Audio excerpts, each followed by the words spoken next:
बिस्मिल्लाहिर्रहमानिर्रहीम अस्सलाम वालेकुम। तो आज हम लोग एक नया टॉपिक पढ़ने वाले हैं जिसका नाम है हर्शे एंड चेज एक्सपेरिमेंट। हम लोगों ने इस चैप्टर स्टार्ट किया था क्रोमोसोम एंड डीएनए और इसमें हम लोग फोर टॉपिक यानी 4 लेक्चर कर चुके हैं। आज की लेक्चर क्या है, लेक्चर नंबर 5। और एक एक्सपेरिमेंट हम लोग उससे रह गया था। एक्सपेरिमेंट का नाम था हर्शे एंड चेज एक्सपेरिमेंट। ये एक एक्सपेरिमेंट किसके ऊपर हुआ, ये भी इसके ऊपर हुआ, बैक्टीरियोफेज के ऊपर उन्होंने एक एक्सपेरिमेंट किया इस वायरस के ऊपर। ये प्रूफ करने के लिए कि जब भी बैक्टीरियोफेज किसी बैक्टीरिया पर अटैक करता है और उनको इन्फेक्शन, उनको डिजीज़ कस करता है वहाँ पर, तो इनके अंदर बैक्टीरियोफेज की काफ़ी और रिप्रोडक्शन के अंदर कर देता है, बहुत सारे काफ़ीज़ इनके अंदर बना देता है। अब सवाल यह था कि क्या बैक्टीरियोफेज मुकम्मल ये जो वायरस पार्टिकल है ये मुकम्मल अंदर जाता है या इनका सिर्फ डीएनए अंदर जाता है या प्रोटीन। वहाँ पर जो करेक्टरिस्टिक ले जाता है वो प्रोटीन है या डीएनए है, या डीएनए सिंगल अंदर जाता है या completely virus bacteriophage virus particle ही कम्प्लीट अंदर जाता है। तो इसलिए क्योंकि पहले ये बात प्रूफ हो चुकी थी कि जो हेरिडिटी मटेरियल क्या है, हेरिडिटी मटेरियल डीएनए है जो कि पेरेंट्स से ऑफस्प्रिंग में क्या लाते हैं, क्योंकि डीएनए के अंदर जीन पाया जाता है। ये क्या है, चूँकि पेरेंट्स से ऑफस्प्रिंग में कैरेक्टरिस्टिक लाते हैं। ये एक्सपेरिमेंट किसने प्रूफ किए थे, हम लोग पिछले लेक्चर में डिस्कस कर चुके हैं। एक ग्रिफिथ था और दूसरा एक्सपेरिमेंट हुआ था एवरी एक्सपेरिमेंट। तो soon after the Avery's result, another very convincing experiment on bacteriophage was performed by Alfred Hershey and Martha Chase in 1952। यानी 1952 में दो साइंसदानों ने क्या किया, एक अल्फ्रेड हर्शे था, दूसरा मार्था चेज। उन्होंने एक बैक्टीरियोफेज, एक क्या है, ये एक वायरस है, बैक्टीरियोफेज वायरस के ऊपर एक एक्सपेरिमेंट किया। कब किया, जब एवरी ने अपने एक्सपेरिमेंट के बाद रिज़ल्ट शो किए तो उसके रिज़ल्ट के नतीजे के फ़ौरन ही बाद एक दूसरा एक्सपेरिमेंट तजुर्बा हुआ। इस तजुर्बे ने इन दो साइंसदानों ने, Alfred Hershey and Martha Chase, इन दोनों साइंसदानों ने क्या किया था, इन दोनों ने 3 बुनियादी चीज़ें लिए थे। 2 आइसोटोप लिए थे उन्होंने, 2 आइसोटोप। एक था रेडियो एक्टिव आइसोटोप फॉस्फोरस का, फॉस्फोरस 32, ये एक रेडियो आइसोटोप था। और दूसरा था सल्फ़र था, सल्फ़र 35, ये भी सल्फ़र का ही आइसोटोप है। ये फॉस्फोरस, ये सल्फ़र 32 और 35। तीसरा चीज़ उन्होंने सेंट्रीफ्यूज मशीन लिया था। अच्छा, उन्होंने फॉस्फोरस 32 जो कि एक रेडियो एक्टिव आइसोटोप है फॉस्फोरस का, उन्होंने इनको इसलिए लिया था ताकि जब उन्होंने इनको ऊपर अप्लाई किया, यूज़ किया, ये फॉस्फोरस 32 को उन्होंने उस वायरस के डीएनए में इस्तेमाल किया था, डीएनए के अंदर। इसलिए इनका डीएनए क्या कर रहा था, काफ़ी ग्लू हो रहा था, चमक कर रहा था। और इस आइसोटोप को उन्होंने इस्तेमाल किया था। वो मैं आप लोगों को प्रैक्टिकली दिखाऊंगा एक्सपेरिमेंट में डायग्रामेटिकली कि किस तरह वो डीएनए के अंदर फॉस्फोरस चला गया, क्यों चला गया, और प्रोटीन कोड के ऊपर क्यों सल्फ़र 35 आया। और सल्फ़र 35 उन्होंने यूज़ किया था, इस्तेमाल किया किसके ऊपर, उस बैक्टीरियोफेज के प्रोटीन कोड के ऊपर। यानी इस जो बैक्टीरियोफेज है, ये क्या है, बैक्टीरियोफेज है, एक वायरस का डायग्राम है। ये ऊपर इनका हेड है, नीचे क्या है, टेल। हेड में यहाँ पर इनके क्या जो हेड, वहाँ पर एक प्रोटीन कोट पाया जाता है, ये इसको हम लोग कहते हैं प्रोटीन कोट। मैंने इसको ग्रीन कलर से शो किया है। और इसके अंदर यहाँ पर क्या पाया जाता है, डीएनए। डीएनए जो मैंने रेड कलर से ड्रा किया है, ये डीएनए है। तो क्या किया उन्होंने, इस बैक्टीरियोफेज के डीएनए को फॉस्फोरस 32 से लेबल किया, शो करने के लिए, ताकि वो दिखाई दे प्रोटीन कोट को सल्फ़र 35 से। अब सवाल है कि ये बैक्टीरियोफेज असल में क्या है। तो बैक्टीरियोफेज कोई बैक्टीरिया नहीं है, बल्कि जो ये बैक्टीरियोफेज जो है, इसके लिए कुछ पॉइंट्स आप लोगों ने माइंड में रखने हैं। बैक्टीरियोफेज एक वायरस है जो क्या करता है, डेट अटैक अपॉन बैक्टीरिया। ये बैक्टीरियोफेज बैक्टीरिया पर अटैक करता है। तीसरी पॉइंट ये कि ये बैक्टीरियोफेज क्या करता है, their body consist of DNA and protein. इसका बॉडी डीएनए और प्रोटीन पर क्या होता है, मुश्तमिल होता है।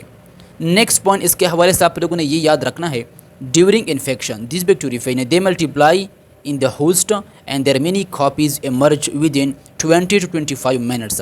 यानी जब ये इन्फेक्शन काज कर लेता है किसी ऑर्गेनिज्म में, तो वहाँ पर होस्ट बॉडी के अंदर, जिसके अंदर जो इन्फेक्शन काज करता है, वहाँ पर ये बैक्टीरियोफेज क्या करता है, वहाँ पर बहुत सारे कॉपीज़, मिनी कॉपीज़, अपने कॉपीज़ बना लेता है अपने जैसे, और बहुत जल्दी वो इमर्ज हो जाता है, इनका ज़हूर यानी बहुत जल्दी ज़ाहिर हो जाता है। तकरीबन 20 से लेकर 25 मिनट के अंदर अंदर वो इमर्ज हो जाते हैं, ज़ाहिर हो जाते हैं बैक्टीरियोफेज। अब क्या है, अब उन्होंने ये एक्सपेरिमेंट किया किस तरह था, थोड़ा इसके हवाले से बात करते हैं।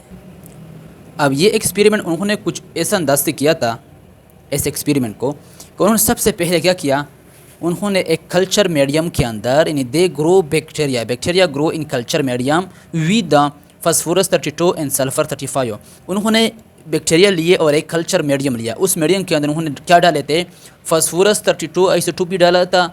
ये रेडियोएक्टिव आइसोटोप ये जब क्या कहते हैं रेडिएशन करते हैं, काफ़ी ग्लू करते हैं, शाइनिंग करते हैं, चमक रोशनी देते हैं। और ये सल्फ़र 35 आइसोटोप लिया था। वहाँ पर उस मीडियम के अंदर, इस आइसोटोप से भरे हुए मीडियम के अंदर उन्होंने बैक्टीरिया को ग्रो किया। ग्रो इसलिए किया ताकि वो क्या हो जाए, इनके बॉडी के ऊपर, इनके अंदर ये आइसोटोप जज़ब हो जाए, लेबल हो जाए आइसोटोप इनके बॉडी के ऊपर। जब उन्होंने इस कल्चर मीडियम से बैक्टीरिया निकाले तो दो तरह के बैक्टीरिया उन्हें मिले। एक बैक्टीरिया वो था जिसको उन्होंने लेबल किया था फास्फोरस 32 से, यानी फास्फोरस 32 लेबल बैक्टीरिया ये वाला था। दूसरा बैक्टीरिया उन्हें ये मिला जो कि सल्फ़र 35 से, इस रेडियोएक्टिव आइसोटोप से उन्होंने लेबल किया था, यानी इनके ऊपर उन्होंने इसके निशान लगाए थे आसान लफ्ज़ों में। अब क्या किया उन्होंने इस दोनों बैक्टीरिया, इस लेबल बैक्टीरिया के ऊपर उन्होंने फेजेस को छोड़ दिया ताकि वो इनको इन्फेक्ट कर दें। तो इसलिए bacteria infected with T2 phases, T2 phases जो है जो बैक्टीरिया फेजेस है T2, उस दोनों वायरस के ज़रिए से क्या किया उन्होंने, इस बैक्टीरिया को भी इन्फेक्ट किया, यानी उनके अंदर डिजीज़ डाली, इनके अंदर क्या किया उन्होंने, इस वायरस के ज़रिए से इनको इन्फेक्ट किया। और इस दूसरे बैक्टीरिया को भी उन्होंने इस T2 फेज से इन्फेक्ट किया। जब इन्फेक्ट किया तो वाज़ेह से बात है, इनके अंदर वो चला गए, डिजीज़ भी काज कर ली। और क्या किया, उनके अंदर काफ़ी उनकी मैनी कापीज़ बनी, बहुत सारे कापी इनके अंदर बन गए।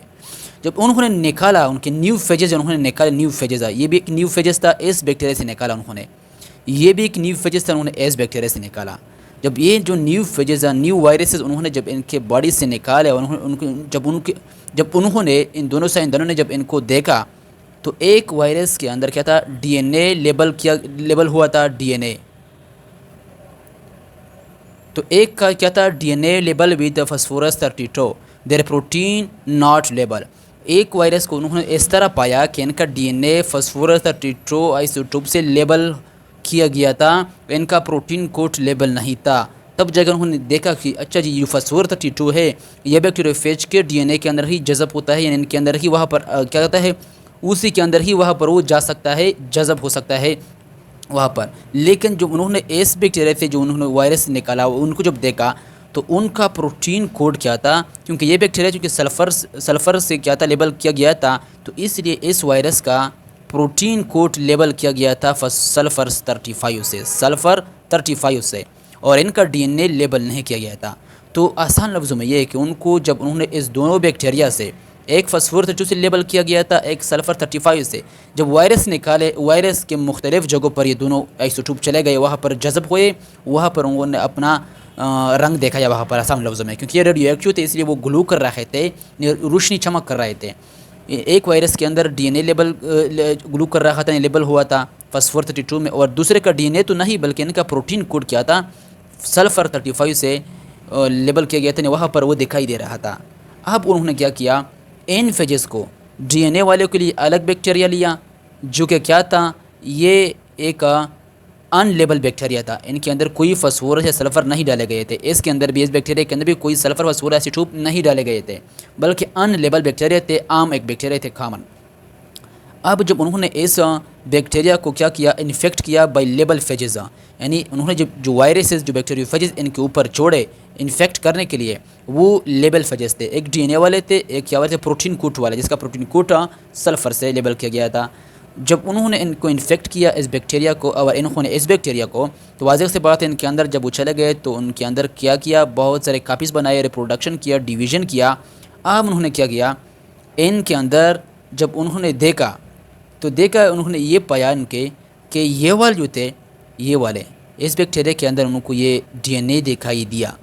DNA इसलिए दिखाई दिया क्योंकि DNA तो फास्फोरस 32 से लेबल किया गया था, जो कि शाइनिंग कर रहा था, ग्लू कर रहा था, अलग तरह से नहीं, इसके एक चमक कर रहा था। DNA के अंदर ये ग्लू अंदर चला गया था इसके अंदर, तो इसलिए इस बैक्टीरिया के अंदर जब उन्होंने इस वायरस से क्या किया, इन्फेक्ट किया, उस वायरस ने अपने DNA को इंजेक्ट किया था इनके बॉडी के अंदर, इसलिए phosphorus 32 label found in the cell के अंदर पाया गया। लेकिन इस DNA में कोई सल्फ़र 35 लेबल चीज़ नहीं पाई गई, क्योंकि सल्फ़र DNA के अंदर नहीं, इन प्रोटीन के अंदर मौजूद था, वहाँ पर जज़ब था। जब उन्होंने नहीं देखा कि यहाँ पर नहीं पाई गई कोई भी सल्फ़र लेबल चीज़, तो उन्होंने ये देखा अच्छा जी, ये इन्फेक्शन के दौरान बैक्टीरियोफेज अंदर नहीं जाता, क्योंकि यहाँ पर प्रोटीन कोड बाहर रह चुका है, कोई अंदर चीज़ सल्फ़र 35 से लेबल नहीं हुआ है। और यहाँ पर इसलिए दिखाई दे रहा था क्योंकि उन्होंने डीएनए इसके अंदर इंजेक्ट किया था डीएनए। अब उन्होंने जब न्यू प्रोजेनी फेजेस देखे वो रेडियो एक्टिव थे। ये था रेडियो एक्टिव था क्योंकि इनके अंदर जो कापीज़ बनाए, इनके अंदर वो जो रेडियो एक्टिव डीएनए था वो भी इनकी बॉडी के अंदर आया। लेकिन दूसरा क्या था, ये प्रोजेनी फेजेस आर नॉट, ये रेडियो एक्टिव नहीं था। क्यों नहीं था? इसलिए नहीं था क्योंकि यहाँ पर सिर्फ सल्फ़र डाला गया था प्रोटीन के ऊपर। वो सल्फ़र उस वायरस के प्रोटीन कोड के अंदर चला गया था, वहाँ पर जज़ब हुआ था। चूँकि यहाँ पर प्रोटीन कोड तो अंदर आता ही नहीं, सिर्फ और डीएनए अंदर इंजेक्ट हो जाता है, तो इसलिए कि डीएनए के अंदर सल्फ़र नहीं था, सिर्फ प्रोटीन कोड था, वो भी इनके प्रोटीन कोड के ऊपर था, सल्फ़र 35 आइसोटोप। इसलिए यानी कि जो प्रोजेनी देखे गए न्यू कापीज़ उस वायरस के, वो भी रेडियो एक्टिव नहीं थे। इनका जो प्रोटीन कोड है वो सल्फ़र आइसोटोप से इनके अंदर मौजूद नहीं था। अब उन्होंने इस बात से कंक्लूजन निकाला, यानी based on this observation Hershey and chase claim that, यानी इस ऑब्जर्वेशन, इस मुशाहिदे की बुनियाद पर इन दोनों साइंसदानों ने, हर्शे ने और चेज ने, ये क्लेम किया, ये दावा किया that the virus DNA not the virus protein, that the virus DNA not the virus protein was responsible for directing the production of new viruses. यानी उन्होंने ये कहा कि वायरस का डीएनए ही क्या होता है, रिस्पॉन्सिबल होता है। वायरस का डीएनए नए वायरसेस की प्रोडक्शन के लिए वो रिस्पॉन्सिबल होता है, लेकिन वायरस का जो प्रोटीन है, प्रोटीन कोड, वो रिस्पॉन्सिबल नहीं होता प्रोडक्शन ऑफ न्यू वायरसेस। ये उन्होंने इस एक्सपेरिमेंट से प्रूफ किया था, क्योंकि जो डीएनए वाज़ेह तौर पर चमक कर रहा था, क्योंकि उन्होंने आइसोटोप इस्तेमाल किए थे देखने के लिए। यहाँ पर चमक नहीं कर रहा था क्योंकि इनके अंदर जज़ब ही नहीं हुआ था सल्फ़र 35 आइसोटोप। तो ये आसान सा क्या था, एक्सपेरिमेंट था जो इनके ऊपर हुआ।